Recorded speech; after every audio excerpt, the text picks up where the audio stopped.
Bonjour à tous. Dans cette capsule, nous aborderons plus en profondeur la posture réflexive. Comme on a pu le voir dans les capsules qui ont précédé, la posture réflexive est en relation avec toutes les autres postures de lecture qui constituent le processus de lecture littéraire. Ce qui est peut-être à noter davantage, c'est que dans le cycle didactique que nous proposons dans l'approche ELAC, la posture réflexive est la dernière du cycle, même si on voit qu'il y a une flèche qui va relier cette posture-là à une autre posture participative qui est la posture personnelle. Nous y reviendrons dans la prochaine capsule.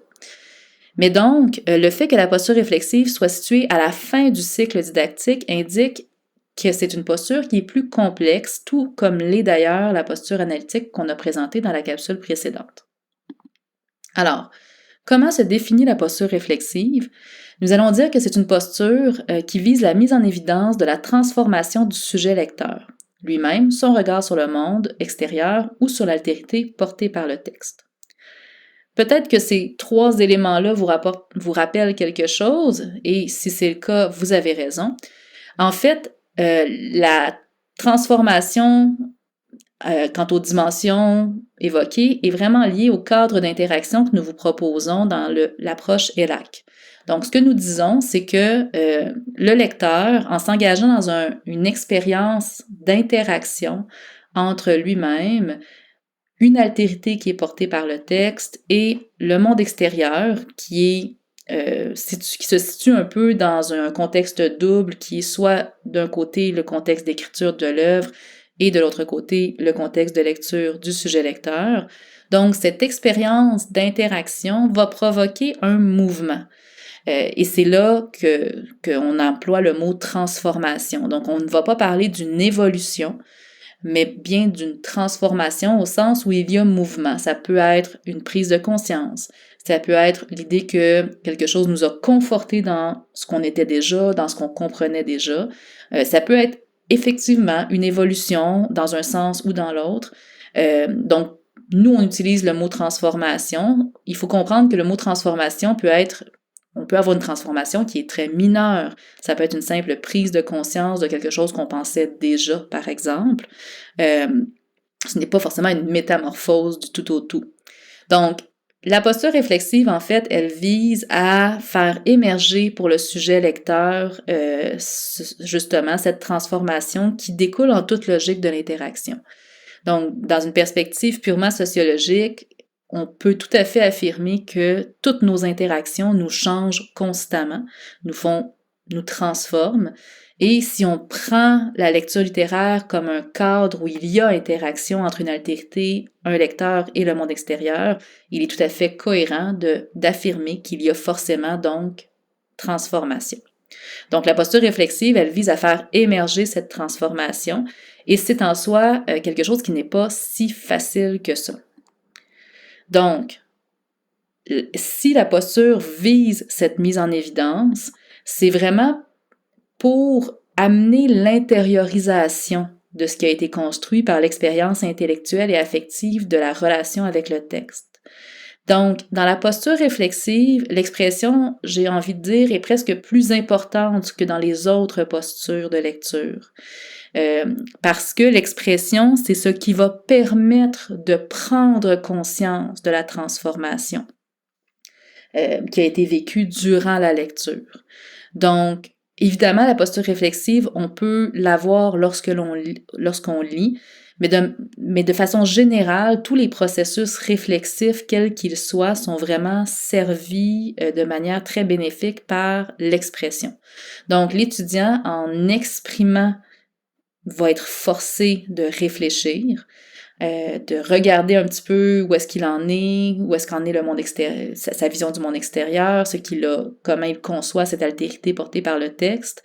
Et c'est cette action d'expression sur la lecture qui va permettre d'intérioriser ce qu'a construit son expérience et finalement permettre d'atteindre l'objectif de la lecture littéraire qui est l'enrichissement de l'individu. Donc, en ce qui concerne les critères de qualité de la posture réflexive, encore une fois, on utilise les critères de qualité pour permettre de faire le pont entre la posture de lecture qui précède et celle qu'on veut atteindre. Donc, Les critères de la posture réflexive sont ceux-ci. Donc, le premier critère, c'est la justesse ou la plausibilité du fondement de la réflexivité. Donc, la justesse ou plausibilité est un des critères de la posture analytique qui précède. Donc, on veut que l'étudiant on veut pas que l'étudiant parte de sa posture personnelle pour aller vers la posture réflexive. On veut qu'il parte de la posture qui a précédé, qui est une posture analytique. Et on veut que la base sur laquelle va se construire son engagement réflexif soit juste et plausible. Donc, c'est-à-dire que si l'étudiant, par exemple, on veut éviter notamment que les étudiants amènent une opinion qui est plutôt liée à un biais personnel et qu'ils développent une réflexivité là-dessus. Donc, on veut plus qu'ils aillent chercher un fondement qui sera juste et plausible pour justement que la réflexion se tienne.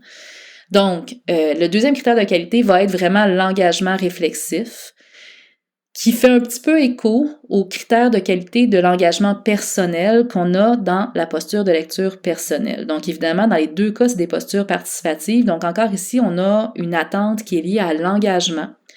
Donc, l'engagement va être vu par le fait qu'un lien est présent, clair, cohérent et pertinent. Donc, le lien présent est clair et pertinent, on l'a également dans l'engagement personnel de la posture personnelle. Donc, pour la posture réflexive, on va s'attendre à ce que l'étudiant établisse un lien de réflexion, comme on l'a dit, soit sur lui-même, soit sur l'altérité qui est portée par le texte, soit sur le monde extérieur. Le lien, on doit être capable de voir clairement ce qui le constitue, ce lien-là. Il doit être cohérent avec le fondement de la réflexivité qui a précédé et pertinent. Et encore une fois, la pertinence, on va l'évaluer selon la profondeur avec laquelle ce lien-là dégagé par l'étudiant va lui avoir permis de creuser sa réflexion, soit en abordant différentes dimensions, soit en approfondissant un seul sujet.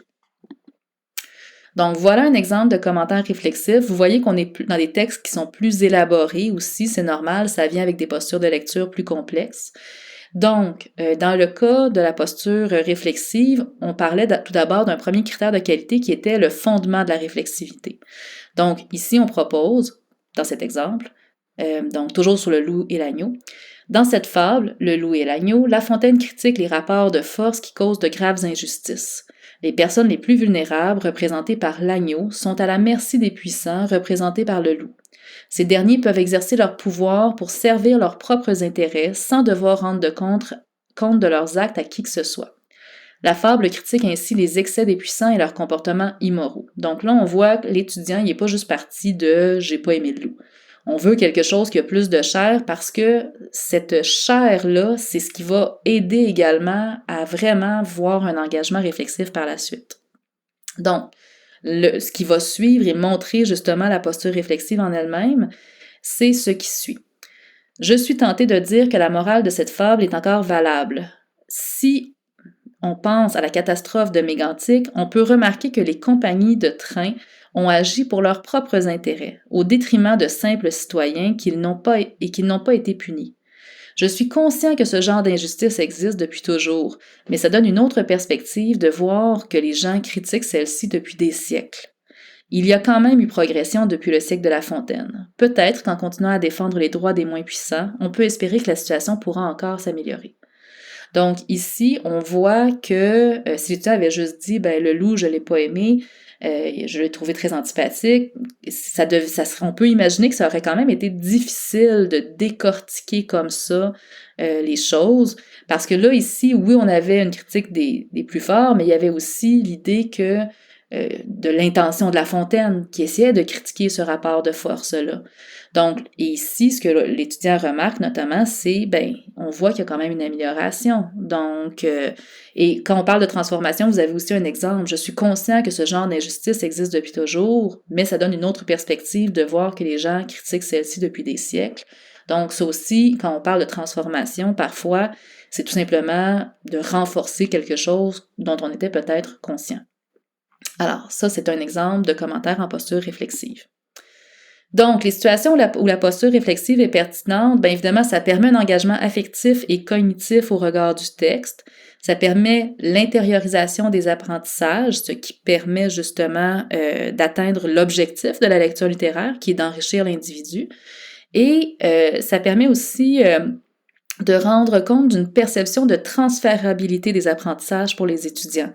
Donc, par exemple, si on suit une logique didactique en lien aux postures de lecture, on pourrait dire qu'en quelque part, à la suite de la rédaction, comme une analyse ou une dissertation, il faudrait revenir encore une fois sur le texte en posture réflexive. On pourrait le faire remarquer avant une analyse. Cela dit, la logique voudrait que, en quelque part, on puisse montrer aux étudiants qu'après l'analyse littéraire, le tout n'est pas fini, parce que le but n'est pas atteint, parce que le but n'est pas la rédaction de la dissertation ou de l'analyse, mais vraiment l'enrichissement. Donc, l'étudiant, en essayant d'intérioriser ce qu'il a appris du texte, en prenant le temps d'y réfléchir après cette analyse-là, va être capable de voir ce que ça a transformé en lui et justement, ça va permettre pour la future rédaction de davantage transférer certains apprentissages, par exemple, surtout si on est dans une thématique où il y a des liens à faire, l'étudiant risque d'être davantage capable de les faire.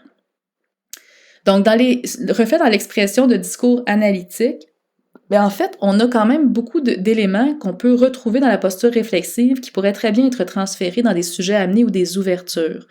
Tout simplement parce que les sujets amenés pourraient tout à fait, justement, porter sur l'angle de l'altérité abordée par le texte, du monde extérieur auquel donne accès le texte ou des qualités comportementales stimulées par le texte. Et là, on est plus dans le sujet lecteur qui a été lui-même transformé. Donc, par exemple, si l'étudiant se rend compte que le texte a développé sa capacité d'empathie ou sa pensée critique, il pourrait très facilement voir que le texte visait justement cela et parler de la manière dont les œuvres, par exemple, peuvent tenter d'amener les individus à développer leur pensée critique. Ça serait une possibilité. Il faut toujours évidemment le faire, vous le savez, avec art et pertinence, mais il y a des éléments qui peuvent être pertinents pour un sujet amené. De la même façon, dans l'ouverture, on pourrait aussi transférer certains éléments de la posture réflexive en justement permettant à l'étudiant de réfléchir sur le texte comme représentation d'une altérité ou sur la relation entre le texte et le monde extérieur ou les qualités comportementales stimulées chez les individus lecteurs. Donc, on va revenir sur ce qu'on veut dire par qualité comportementale dans le module 3, mais c'est tout simplement l'idée que dans une interaction, il y a toujours des savoir-être qui vont être stimulés davantage par rapport à d'autres, parfois la créativité, l'empathie, la pensée critique. Donc, nous y reviendrons, mais ça vous donne une idée de comment ça pourrait être réinvesti en théorie dans des textes analytiques. Donc, pour clôturer notre réflexion sur le processus de lecture littéraire, on va faire une dernière capsule qui va regarder le processus dans son ensemble.